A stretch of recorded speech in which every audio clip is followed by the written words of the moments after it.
दोस्तों, एक बार फिर से मैं मौजूद हूँ आपके सामने एक बार फिर से ये क्लास में। आज हम जैन धर्म के बारे में पढ़ेंगे। पिछले वीडियो अगर आपने देखा होगा तो उसमें हमने वैदिक सभ्यता के बाद महाजनपद काल के बारे में पढ़ा था, और जो काल निर्धारण हम लोगों ने किया था वो था 600 से लेके 325 ईसा पूर्व। अच्छा, इस काल के बीच में कुल मिला के 3 हम लोग को टॉपिक पढ़ने हैं। सबसे पहला मैंने बता चुका अपने पिछले वीडियो में महाजनपद काल के बारे में। अब सिर्फ 2 धर्मों के बारे में पढ़ेंगे, 2 विशेष धर्म जो आजकल भी बहुत ज्यादा प्रख्यात है, बहुत ज्यादा विस्तृत है। सबसे पहला जो धर्म हम लोग पढ़ेंगे वो है जैन धर्म, और दूसरा बौद्ध धर्म। तो दोस्तों, सबसे पहले आज के इस वीडियो में हम लोग जैन धर्म के बारे में विस्तृत से चर्चा करेंगे, विस्तार पूर्वक। तो चलिए देखते हैं जैन धर्म।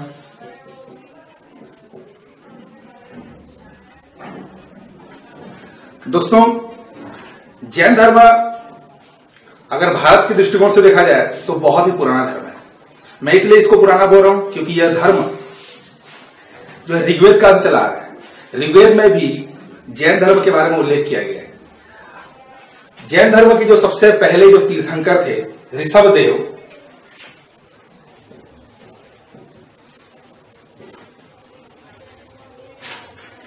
ऋषभदेव का वर्णन जो है इसमें किया गया है। तो इससे हम लोग एक बात पे, एक नतीजे पे पहुंच सकते हैं कि ऋग्वेद काल में भी जैन धर्म थे। तो कुल मिला के इतना पुराना धर्म है जो ऋग्वेद काल से चला आ रहा है, हिंदू धर्म के साथ ही साथ चला आ रहा है।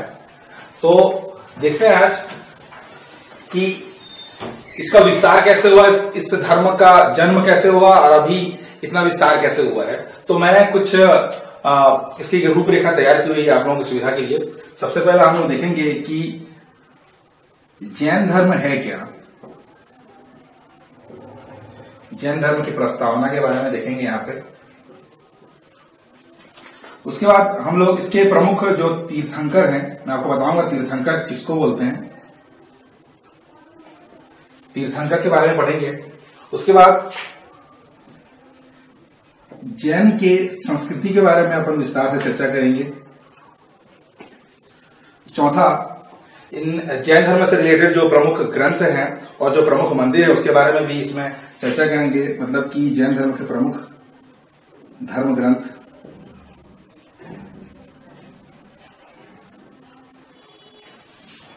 और लास्ट में हम लोग देखेंगे कि प्रमुख राजा जो जैन धर्म से रिलेटेड थे। तो दोस्तों, चलिए शुरू करते हैं। सबसे पहले देखते हैं कि जैन धर्म है क्या, जैनिज्म क्या है।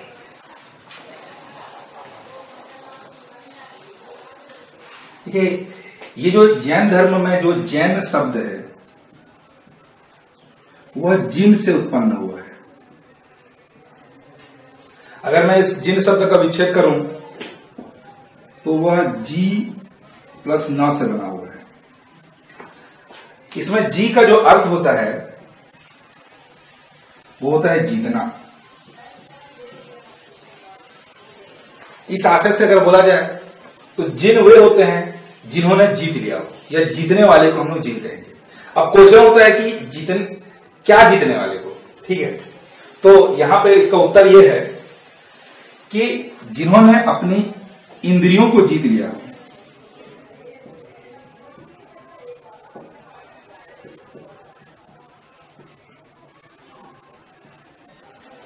जिन्होंने अपने इंद्रियों पे कंट्रोल कर लिया हो, अर्थात इंद्रियों को जीत लिया हो, वही जिन कहलाए, और उन्हीं को हम जैन कहते हैं। इसका मतलब यह होता है कि मनुष्य अगर अपने जो शारीरिक व्यवहार है, जैसे कि काम, क्रोध, लोभ, मोह, अभिमान, छल, इच्छा, अगर उसको अगर कंट्रोल कर लेता है तो वह वास्तविक जैन कहलाता है। तो कुल मिला के इसके जो प्रमुख जो तीर्थंकर थे, इनके जो प्रमुख भगवान थे वो भी जिन कहलाए। तो ये तो पहला कोई जैन शब्द का जो मतलब है। उसके बाद अपन देखते हैं कि तीर्थंकर क्या होते हैं।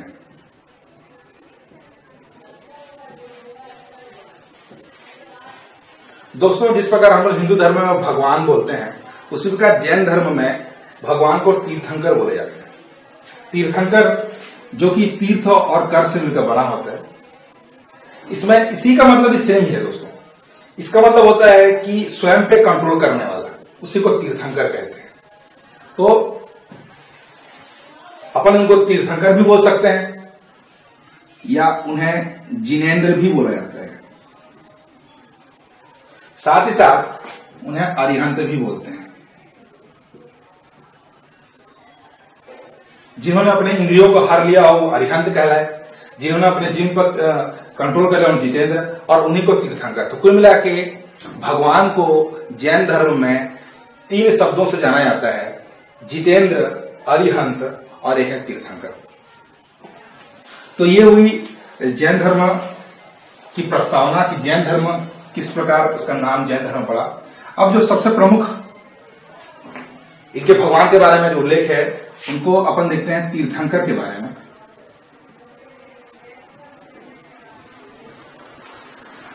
दोस्तों जैन धर्म में कुल मिला के 24 तीर्थंकर हुए। जिस प्रकार हमारे हिंदू धर्म में विष्णु पुराण में विष्णु भगवान के 24 अवतारों का वर्णन किया गया है, उसी प्रकार से जैन धर्म में 24 तीर्थंकरों का वर्णन किया गया है। आपको इस 24 तीर्थंकर में से सभी को जानने की कोई आवश्यकता नहीं है। एग्जाम के दृष्टिकोण से देखेंगे तो आप 24 को न पढ़े, मैं आपको बता रहा हूं कितना पढ़ने आपको, उसी से रिलेटेड क्वेश्चन आपको सामान्यतः पूछे जाते हैं। इसमें सबसे पहले देखते हैं कि सबसे पहले तीर्थंकर कौन थे जिन्होंने असलियत में जैन धर्म की स्थापना की। तो सबसे जो पहले तीर्थंकर थे वो थे ऋषभदेव।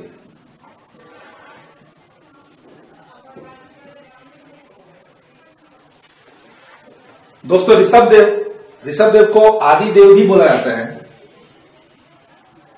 आदिदेव इसका मतलब सबसे पुराने देव, मतलब जैनों के एकदम आदिदेव हैं ऋषभदेव। इन्होंने जैन धर्म की नींव रखी थी। तो दोस्तों देखते हैं कि ऋषभदेव के बारे में कुछ। ऋग्वेद में ऋषभदेव और साथ ही साथ जो उनके 22वें गुरु थे अरिष्टनेमि,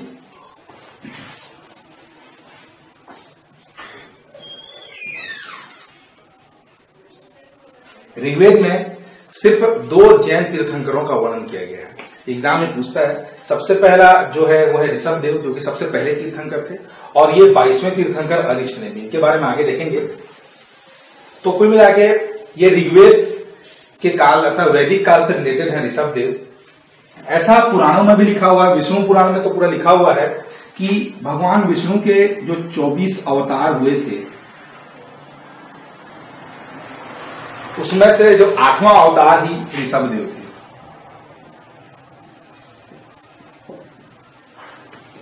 तो कुल मिला के देखा जाए तो हिंदुओं के जो अवतार हैं, भगवानों के जो विष्णु के अवतार हैं, उन्हीं से डायरेक्ट रिलेशन है इनका।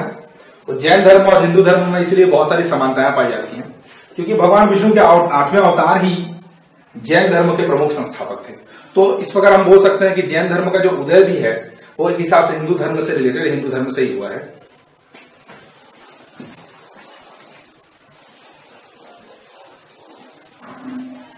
ऋषभदेव के बाद हम लोग देखते हैं कि अच्छा, एक बात आपको यह बताना भूल गया कि जो भी तीर्थंकर रहते थे उस काल पे जैन धर्म पे, उन्होंने अपने विचारों का प्रचार प्रसार करने के लिए एक चिन्ह उन्होंने बनाए थे, और इस चिन्हों के माध्यम से वो अपने विचारों को अलग अलग क्षेत्रों में पहुंचाने का काम करते थे।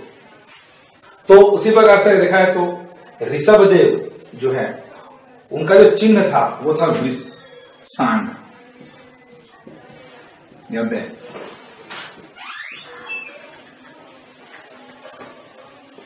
सांड या बैल चिन्ह के माध्यम से वह अपने इस धर्म का विस्तार किया करते थे। दोस्तों ऋषभदेव के बाद हम लोग देखते हैं अब दूसरा अजीतनाथ। अजीतनाथ जो है वो दूसरे तीर्थंकर थे जैनियों के, और उनका जो चिन्ह था वो था हाथी। उसके बाद देखते हैं दोस्तों तीसरा तीसरे जो थे हम लोगों के वो थे संभव, या इनको संभव देव भी बोला जाता है। इनके अगर चिन्ह की बात की जाए तो उनका चिन्ह था घोड़ा। तो ये सबसे पहले आपको सारे तीर्थंकर के बारे में याद करने की कोई आवश्यकता नहीं है, मैं जो बता रहा हूं उसे याद रखिए। सबसे पहले ऋषभदेव, इनका जो चिन्ह था वो सांड था। उसके बाद अजितनाथ हाथी, संभवदेव घोड़े के माध्यम से अपना विचार प्रस्तुत करते थे। उसके बाद आपको सीधा याद रखना है सातवां,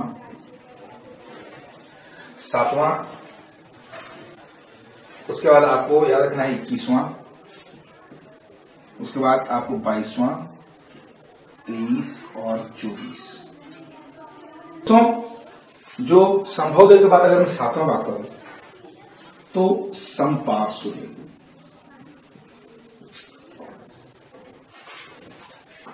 इनका जो चिन्ह था वो था स्वास्तिक।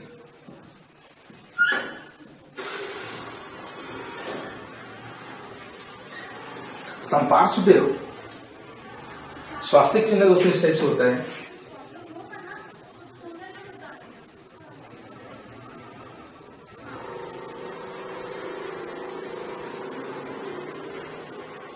दोस्तों स्वास्तिक चिन्ह इस टाइप से होता है। इसमें यहाँ पे एक हाथ का जो निशान रहता है, इसमें गोल, यहाँ पे 3,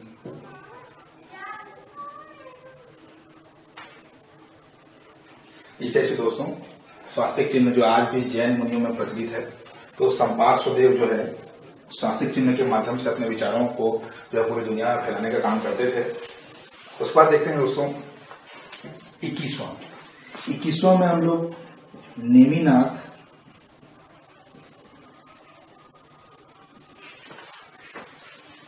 नेमिनाथ जो है, इसके बाद अरिष्टनेमी।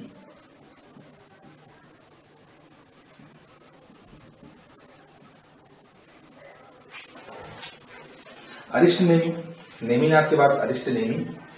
आपको याद रखना है तो ये नेमी से ही इसका लास्ट वर्ड जो है बना हुआ, अरिष्टनेमी का नेमी और इनका नेमिनाथ। आप उनसे याद कर सकते हैं कि दोनों एक दूसरे के आसपास हैं, 21 और 22। ठीक है।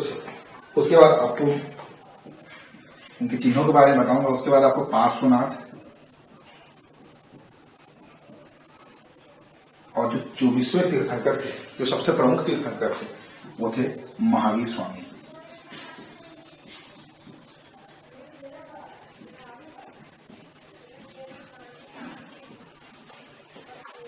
दोस्तों जब हम लोग स्वास्तिक चिन्ह की बात करें, जैसे स्वास्तिक चिन्ह संपार्श्व का जो चिन्ह है, सांड, हाथी, घोड़ा, स्वास्तिक। दोस्तों चिन्ह देखते हैं। नेमिनाथ का जो चिन्ह था वो था नीलकमल।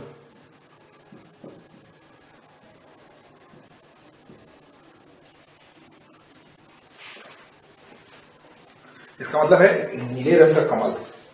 उस चिन्ह के माध्यम से वो जैन धर्म का प्रचार करते। उसके बाद मैं अरिष्टनेमी को देखता हूं। अरिष्टनेमी, भगवान अरिष्टनेमी शंख उनका चिन्ह था।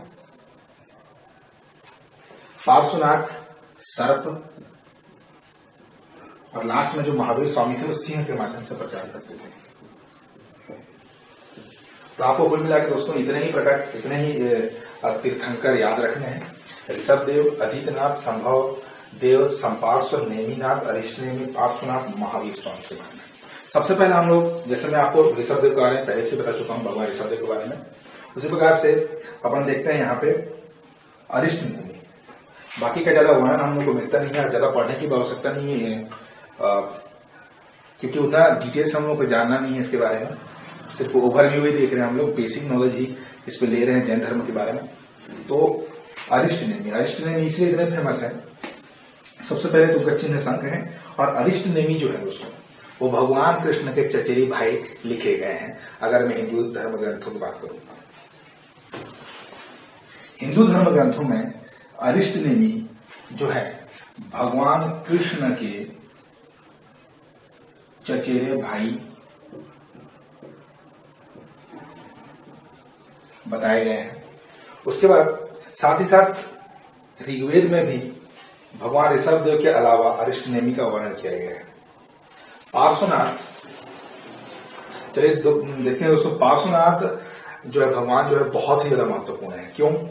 क्योंकि उन्होंने हमें 4 प्रमुख ज्ञान के बारे में बताया था, या फिर जिसको हम लोग बोलते हैं महाव्रत।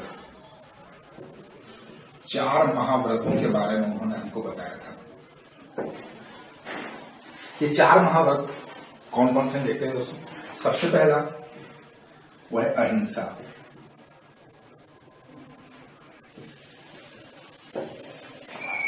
दूसरा दोस्तों सत्य। इसका कहने का ही मतलब होता है कि पार्श्वनाथ ने हमें 4 प्रमुख महाव्रतों का इसमें महाव्रतों के बारे में बताया है।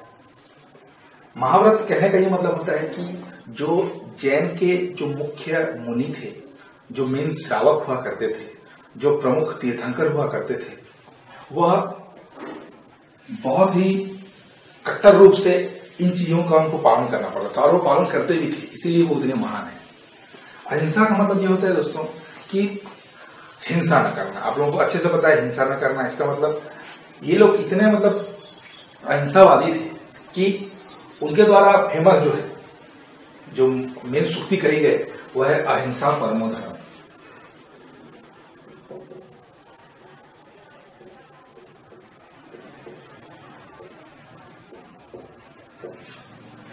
मतलब अहिंसा ही हमारा परम धर्म है। मतलब जैन धर्म से अगर सीधा रिलेट किया जाए किसी को, तो वह सीधा अहिंसा। हिंसा के लिए उनका जो दूरियां थी वो कोसों दूर थे। आजकल के अगर अब जैन मुनियों की बात की जाए, जो हमारे माननीय मुनि है, वह एक सफेद पट्टी मुंह पे बांधते हैं। पता है इसका मतलब क्या होता है? उसका मतलब अपन जब सांस लेते हैं तो जो हम वायु में जो कीड़े होते हैं, जो कीटाणु रहते हैं, वो लोग भी गलती से हमारे मुंह के अंदर न चले जाए, क्योंकि ये एक प्रकार की हिंसा हुई। तो इसी को रोकने के लिए मुंह में वो लोग एक सफेद पट्टी बांधते हैं। आपने देखा होगा बहुत सारे प्रवचन में हमारे जो माननीय मुनिगण हैं बहुत सारे प्रवचन करते रहते हैं, उसमें भी आपको सफेद पट्टी मुंह पे आपको बांधे हुए दिखाई देती होगी। तो उसका मतलब यही था कि वो अहिंसा को ही अपना धर्म मानते थे, और जैन धर्म में अहिंसा का बहुत बड़ा योगदान है। वो लोग हिंसात्मक नहीं होते हैं बिल्कुल भी, बहुत ही शांत प्रिय धर्म है। तो अहिंसा ही उनका प्रमुख हथियार है। अहिंसा के माध्यम से ही वह अपने धर्म का जो है आदान प्रदान करते थे, वो फैलाते थे। दूसरा जो है सत्य। इसका मतलब है कभी झूठ न बोलने वाली बात, कभी भी झूठ नहीं बोलना। ये जैन धर्म का एक प्रमुख मूल मंत्र है। उसके बाद देखते हैं दोस्तों अस्तेय।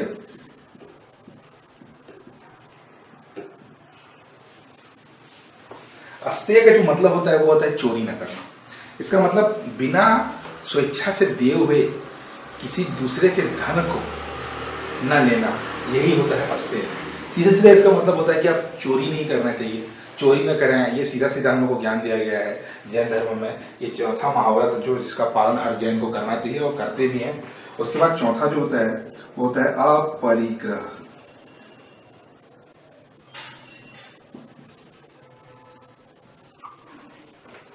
अपरिग्रह इसका कहने का मतलब होता है कि जितना हमारे लिए आवश्यक है, जितना संसाधन हमारे लिए आवश्यक है, जितनी संपत्ति हमारे लिए आवश्यक है, सिर्फ उतने में ही संतोष रहना। उससे अगर ज्यादा संपत्ति करना हम लोग को इच्छा करनी चाहिए, ठीक है, और न लेनी चाहिए। यही हम लोगों को जो है इस अपरिग्रह के माध्यम से ज्ञान दिया गया है। तो कुल मिला के भगवान पार्श्वनाथ ने हम लोग को 4 महाव्रतों के बारे में बताया था, इसके बारे में शिक्षा दी थी, और इस शिक्षा को उन्होंने सर्प के माध्यम से जो है सबके बीच फैलाया था। तो इस प्रकार ये हुई भगवान पार्श्वनाथ के बारे में। अब देखते हैं दोस्तों जो सबसे प्रमुख तीर्थंकर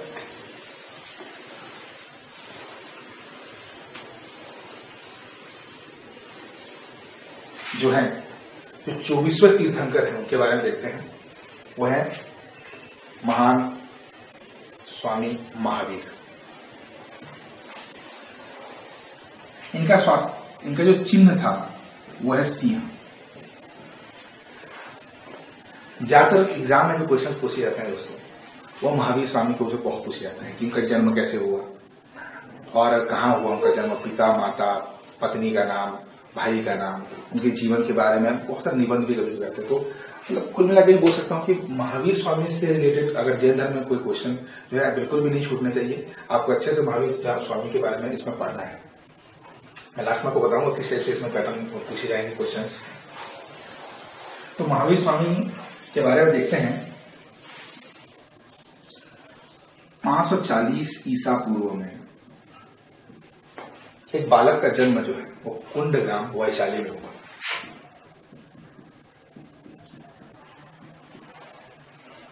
वैशाली एक महाजनपद, जैसे मैंने बताया था, मुजफ्फरपुर के आसपास का जो एरिया है, तो श्रावस्ती जो फैजाबाद का एरिया है वही वैशाली। यहां कुंड ग्राम में एक बालक, इनका नाम था वर्धमान।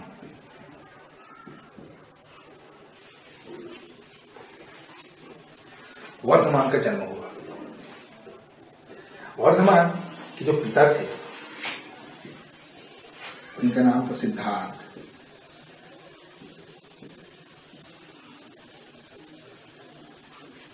वर्धमान के जो पिता थे उनका नाम था सिद्धार्थ और वो ज्ञात्रक कुल के एक सरदार थे या एक मुखिया कह सकते हैं। वर्धमान, यही वर्धमान जो कि बाद में जाकर महावीर स्वामी कहलाए। बचपन का नाम था महावीर स्वामी जी के, बचपन का नाम ही वर्धमान था। अब देखते हैं कि उनकी माता जी कहाँ की थी। तो उनकी माता जो है वो लिच्छवी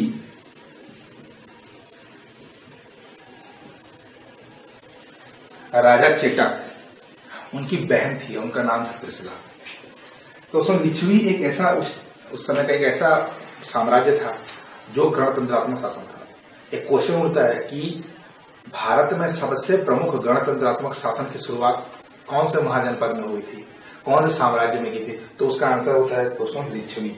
लिच्छवी का जो राजवंश था, लिच्छवी राजवंश, वह गणतंत्रात्मक शासन प्रणाली को मानता था। और उनकी माता जो त्रिशला देवी थी, त्रिशला, वो उसी लिच्छवी सम्राट चेतक की बहन थी। तो इस प्रकार हम बोल सकते हैं कि एक बहुत ही समृद्ध परिवार के थे महावीर स्वामी। महावीर स्वामी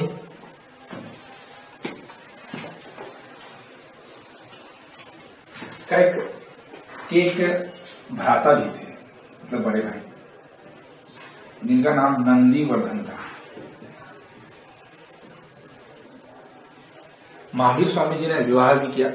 उनका विवाह जो है यशोदा के साथ हुआ और यशोदा से उन्हें एक पुत्री धन की प्राप्ति हुई थी, पुत्री धन की, जिसका नाम था प्रियदर्शनी।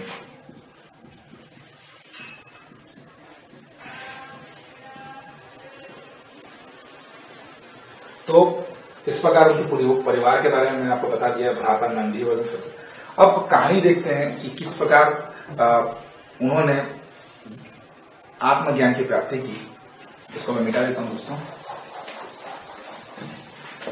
सबसे पहले जब वर्धमान या महावीर स्वामी 30 साल के थे, तब उनके माता पिता दोनों का देहांत हो गया, दोनों का स्वर्गवास हो गया। महावीर स्वामी बहुत टूट गए उस समय।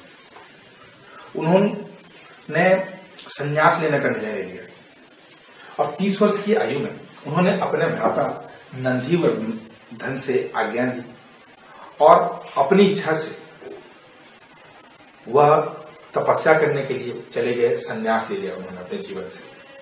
12 वर्षों के कठिन तपस्या के बाद पूरे 12 साल तक वे तपस्या करते रहे और तपस्या करने के बाद उनको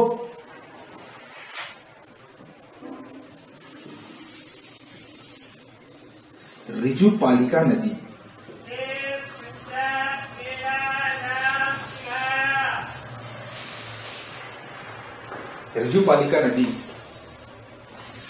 जो कि जगह का नाम था ऋझिक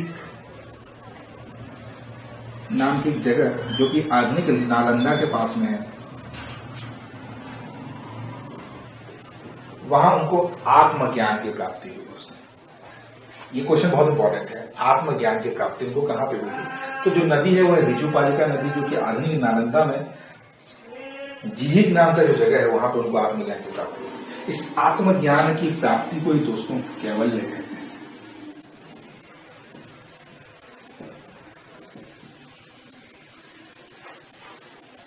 इसी को बोलते हैं कैवल्य। और तब से लेके जो वर्धमान है वह केवलीन कह रहे हैं।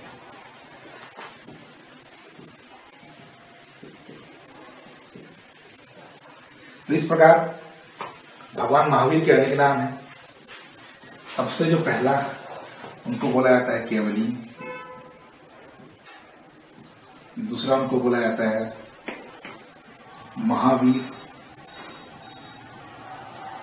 महावीर को उनके तेज के कारण उनको महावीर बोला जाता था। जिन भी उनको भी बोला जाता है यहाँ पे। तो फिर मिला के 3 नामों से उनको जाना जाता है। तो उन्होंने आत्मज्ञान प्राप्ति के बाद, कैवल्य प्राप्ति के बाद अर्धमागधी भाषा में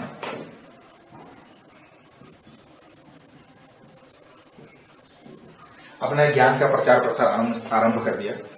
उन्होंने अपने 11 शिष्य बनाए और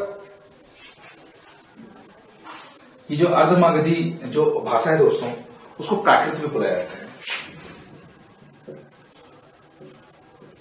तो प्राकृत भाषा में आज भी अगर उनके ग्रंथ जो आदि ग्रंथ है, जिसके माध्यम से अगर ऐसे कोई क्वेश्चन पूछता है कि जैनों का जो आदि ग्रंथ है वो कौन सी भाषा में लिखा गया है, तो वो होता है अर्धमागधी भाषा में। जैनों का जो सबसे पुराना जो भाषा है वो अर्धमागधी भाषा, क्योंकि महावीर स्वामी ने अर्धमागधी भाषा के माध्यम से अपने जैन के धर्म का प्रचार प्रसार किया है और उनके ग्रंथ भी इसी में लिखे हुए हैं। उनके जो विचार भी इसी भाषा में लिखे हुए हैं। महावीर स्वामी के जो शिष्य थे उनको निर्ग्रंथ कहा जाता था। निर्ग्रंथ इसका मतलब होता है जो निर्ग्रंथ हो, मतलब जो बंधन से मुक्त हो। निर्ग्रंथ का मतलब ये होता है दोस्तों, जो सारे बंधनों से मुक्त होते हैं उन्हें निर्ग्रंथ बोलते हैं। तो भगवान महावीर अपने शिष्यों को निर्ग्रंथ कहते थे। तो ये हो गई दोस्तों आप दूसरा जो हम लोगों ने टॉपिक देखा तीर्थंकर के बारे में। तीर्थंकर में हमने कुल मिला के 24 तीर्थंकर में से जो प्रमुख तीर्थंकर उनके बारे में पढ़ा, और सबसे प्रमुख रूप से हम लोग महावीर स्वामी उनको कैवल्य की प्राप्ति यानी कि आत्मज्ञान की जो प्राप्ति हुई थी वो साल वृक्ष के नीचे। इसलिए साल का जो वृक्ष है, साल वृक्ष को जैन धर्म में बहुत ही पवित्र माना जाता है, क्योंकि महावीर स्वामी ने इसी साल वृक्ष के नीचे जो है आत्मज्ञान की प्राप्ति की थी। सबसे पहले शिष्य महावीर स्वामी के उन्हीं के दामाद थे। महावीर की पुत्री प्रियदर्शिनी के जो पति थे, जिनका नाम था जामल,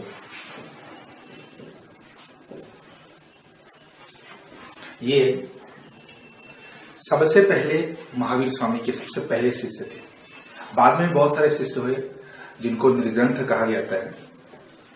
तो उसके बाद हम लोग देखते हैं, ये तो टोटल तीर्थंकर की बात हो गई। अब हम तीसरा भी टॉपिक को देखते हैं, साहित्य के बारे में। इसके अंदर हम लोग देखेंगे साहित्य या फिर संस्कृति बोल सकते हैं उसको। अपन इसके अंदर अगर देखेंगे कि महावीर स्वामी ने हम लोग को किस किस प्रकार की शिक्षा दी।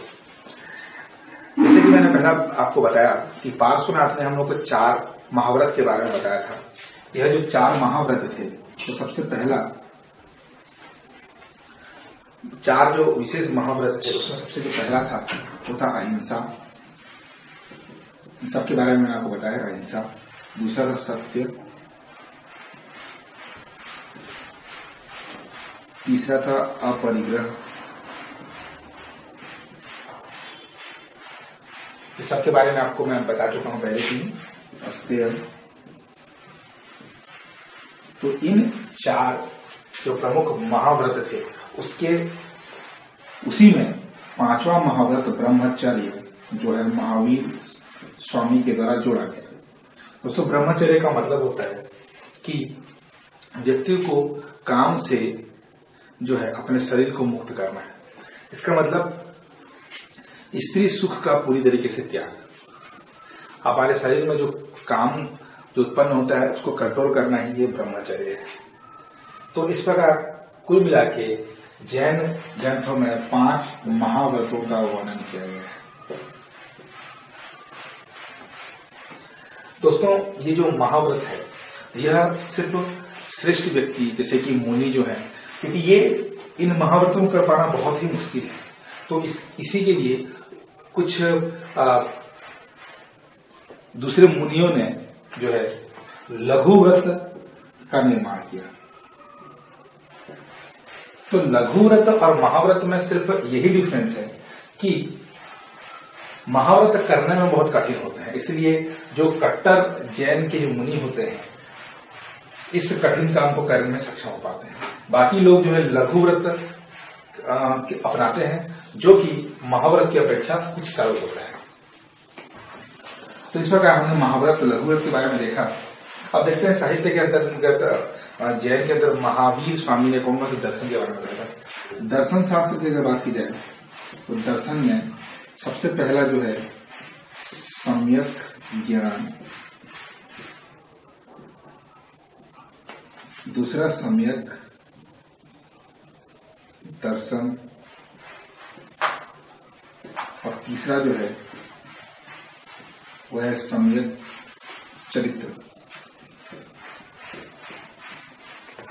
3 प्रकार के दर्शनों का उल्लेख किया है जैन धर्म में।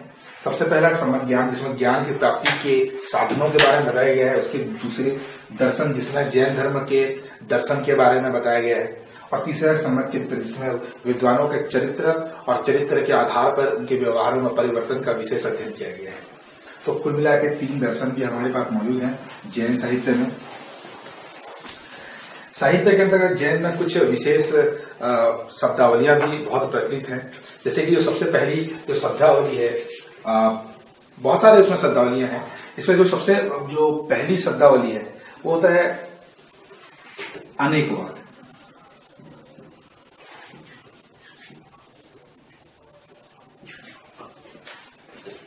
अनेकवाद सिद्धांत का जो जैन मुनियों ने अर्थ बताया है उसका मतलब है कि सत्य को देखने की अनेक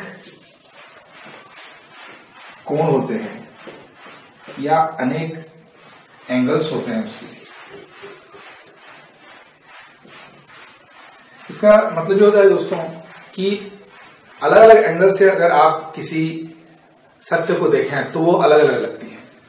कभी तो उसे झूठी लग जाती है तो कभी सत्य लगती है।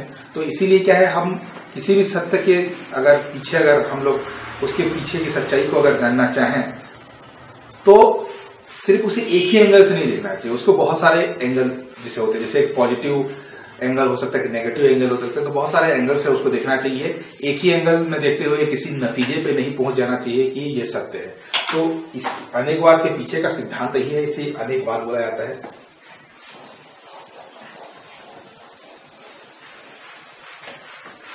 इसके बाद दोस्तों जैन साहित्य में कुछ और बातें देखते हैं। जैसे जैन धर्म में ईश्वर के बारे में बोला गया है, मतलब ईश्वर है ऐसा बोला गया है, लेकिन इस संसार को जो है ईश्वर नहीं चलाता ऐसा बोला गया है।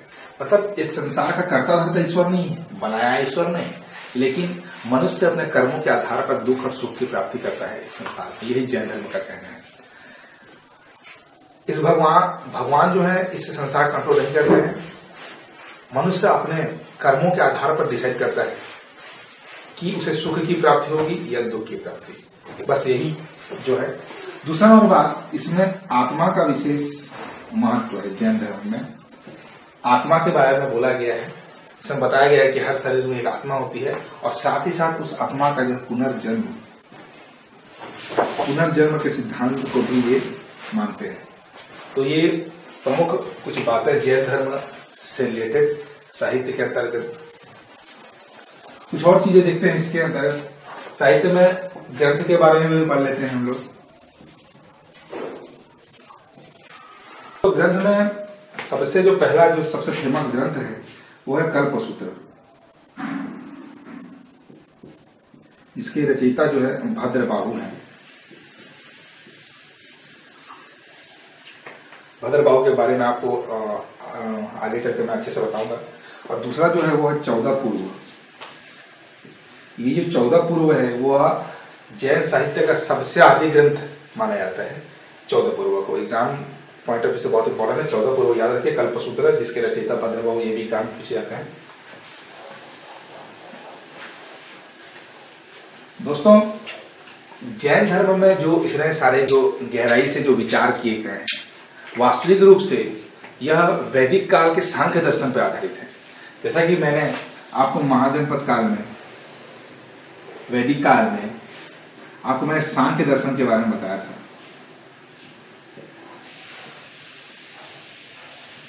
सांख्य दर्शन जिसको कपिल मुनि ने बनाया था। जैन धर्म के जो विचार होते हैं उन विचारों में इतनी सारी गहराई क्यों है? क्योंकि यह सांख्य दर्शन पर आधारित है। सांख्य दर्शन पर आधारित होने के कारण इसमें जो है व्यक्ति की सच्चाई के बारे में अच्छे से वर्णन किया गया है।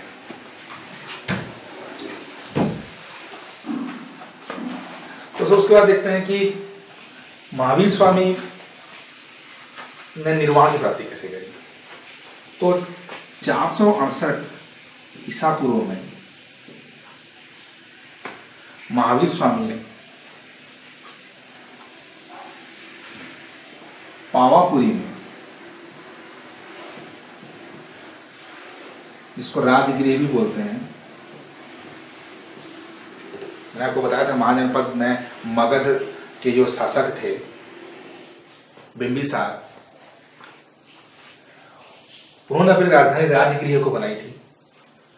उसी को पावापुरी बोलते हैं और यहीं पे भगवान महावीर स्वामी ने मोक्ष की प्राप्ति की थी। तो आज भी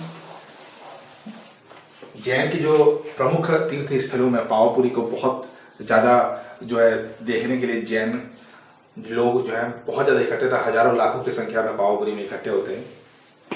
ये अभी वर्तमान बिहार में है। उसके बाद हम लोग चलते हैं विभाजन की ओर। अभी अगर देखते हैं कि जैन जो है दो भागों में विभक्त हो चुके हैं। एक भाग को हम लोग कहते हैं दिगंबर, तो दूसरे को बोलते हैं श्वेतांबर। तो आखिर इन दोनों का विभाजन क्यों हुआ? दोस्तों, उनकी मृत्यु के बाद जैन धर्म के प्रचार प्रसार का जो जिम्मा संभाला था वो सुधर्मा ने संभाला था। सुधर्मा जो थे वह एकमात्र जीवित ऐसे शिष्य थे महावीर स्वामी के जिन्होंने जैन धर्म के प्रचार प्रसार के लिए बहुत ही ज्यादा मेहनत की। तो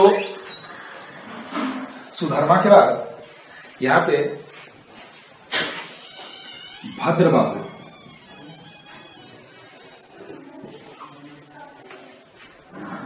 भद्रबाहु ने 300 ईसा पूर्व में पाटलिपुत्र में एक जैन संगति का आरंभ किया।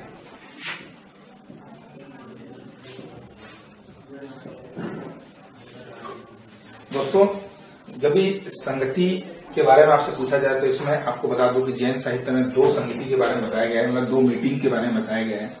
तो पहला जो मीटिंग हुआ था वो भद्रबाहु की अध्यक्षता में हुआ था और वो पाटलिपुत्र में हुआ था 300 ईसा पूर्व में। इसके पीछे कहानी मैं बताऊंगा। और दूसरा जो है वो 6वीं शताब्दी में हुआ था, जो गुजरात में हुआ था। जैन धर्म में दो संगतियों के बारे में बताया गया। सबसे पहला जो संगति है वह पाटलिपुत्र में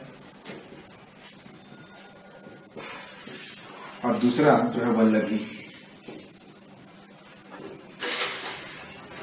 पाटलिपुत्र जैसे कि आप जान रहे हैं वो पटना में है और इसकी अध्यक्षता जो भद्रबाहु ने की थी। भद्रबाहु, अभी विभाजन के बारे में, भद्रबाहु के बारे में आपको बताऊंगा जब जैन जो धर्म दो भागों में विभक्त है अभी भी, जैसे दिगंबर और श्वेतांबर के बारे में आपको डिटेल से बताऊंगा। वल्लभी जो कि गुजरात में है और इसकी जो अध्यक्षता जो की थी वह श्रवण ने की थी।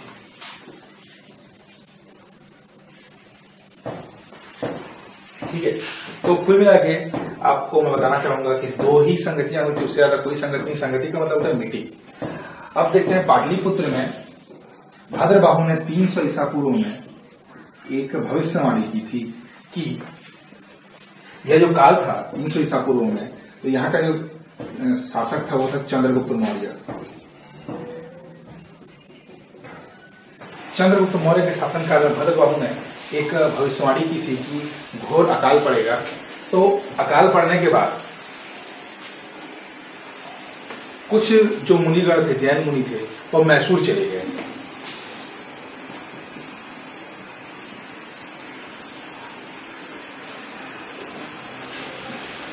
और बाकी जो है वह वहीं अपने जगह पे ही रहे। तो बाद में जब अकाल खत्म होने के बाद जो वापस आए तो उनके बीच एक मतभेद हुआ। मतभेद का जो विषय था वह था कि जो जैन के जो तीर्थंकरों की जो मूर्तियां हैं उनमें कपड़े पहनाए जाए या नहीं। कुछ लोगों की मान्यता है कि कपड़े पहनाए जाने चाहिए और तो कुछ लोगों की मान्यता की थी कि भगवान महावीर के कहे अनुसार कपड़े नहीं पहनने चाहिए।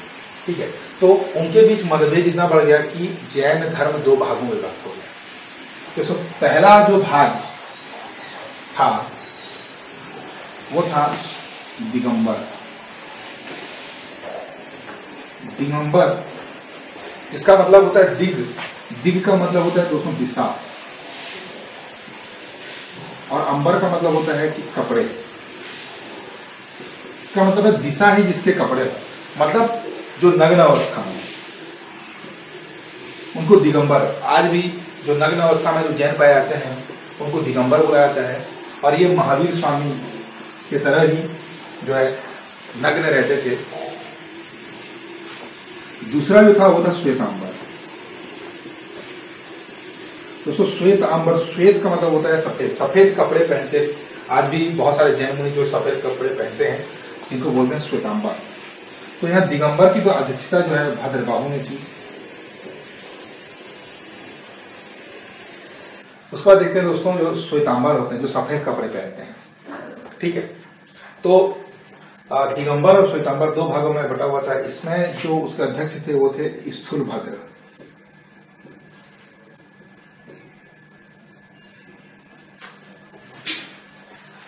दोस्तों श्वेतांबर बाद में फिर दो भागों में विभक्त हो गया। जिसको पहला जो भाग था वह था मूर्ति पूजक।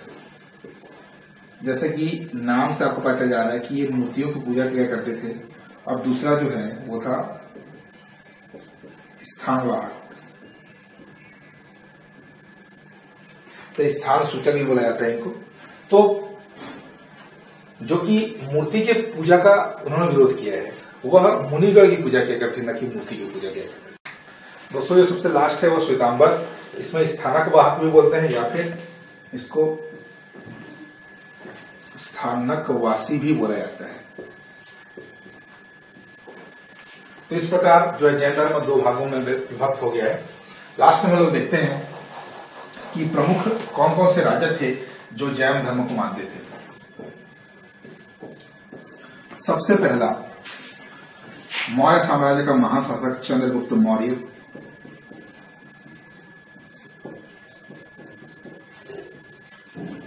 जैन धर्म को मानने वाले थे। दूसरा कलिंग के राजा खारवेल, कलिंग नरेश खारवेल।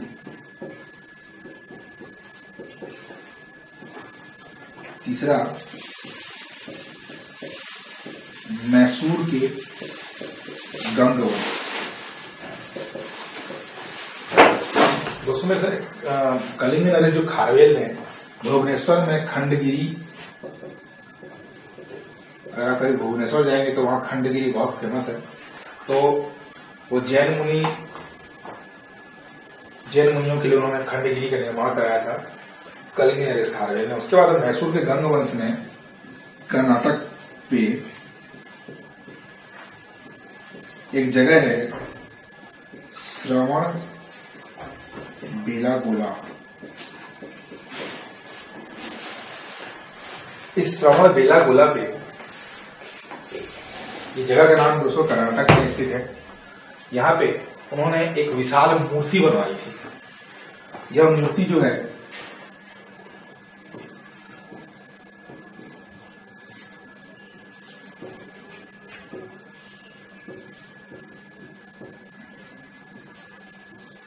बाहुबली या फिर गोमतेश्वर की मूर्ति जो है कर्नाटक के मैसूर के गंग वंश जिसका नाम था चामुंडा ने इस एक बहुत ही बड़े मूर्ति को बनवाया था। और ये मूर्ति जो है अभी भी वहां पे हर 12 साल में एक पर्व वहां पे हर 12 साल में एक पर्व वहां पे मनाया जाता है जिसका नाम है महामस्तिष्क अभिषेक।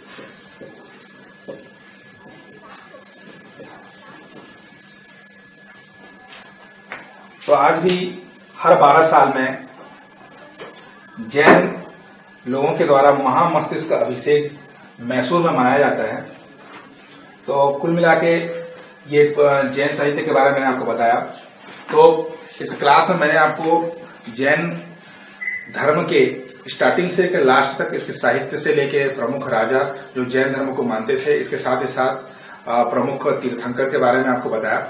नेक्स्ट क्लास में आपको मैं बौद्ध धर्म के बारे में विस्तार से बताऊंगा।